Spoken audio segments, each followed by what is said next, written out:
তো আমি রয়েছি এখন ইছাপুরে, আর ব্যারাকপুরের পিৎজা হাট থেকে কিন্তু একটা অর্ডার ঢুকলো এইমাত্র। 125 টাকার অর্ডার। পিক আপ করতে যেতে হবে ভাই 6 কিলোমিটার, আর ড্রপ ডিস্টেন্স রয়েছে দেখো 8 কিলোমিটার মতন। তো চলো তাড়াতাড়ি করে এটাকে অ্যাকসেপ্ট করে নিই। তো 6 কিলোমিটারের উপরের পিক আপ, তো চলো তাড়াতাড়ি করে যাই। তো চলে এসছি এখন আমি পিৎজা হাটের সামনে, আর জানি না অর্ডার রেডি আছে কিনা। আশা করি অর্ডার রেডি হয়ে যাওয়ারই কথা, কারণ অনেকটা দূর দিয়ে এলাম আমি যেহেতু।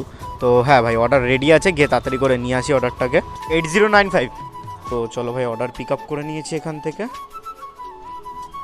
আর অর্ডারটা কিন্তু দিয়েছে দেখো একদম আমাদের শ্যামনগরের গভর্নমেন্ট কোয়ার্টার মাঠের ওখানে। তো ভালোই হলো, একদম বাড়ির গোড়ার অর্ডার পেয়ে গেছি। তো চলো তাড়াতাড়ি করে যাই এবার অর্ডারটাকে নিয়ে। তো অর্ডার পিক আপ করে তো বেরিয়ে পড়েছি, আর এটা বুঝতে পারছি না যে আমাদের ওখানেও তো পিৎজা হাট রয়েছে, বাট ওই পিৎজা হাট থেকে অর্ডার না করে ব্যারাকপুরের পিৎজা হাট থেকে কেন অর্ডার করলো এটাই বুঝতে পারলাম না।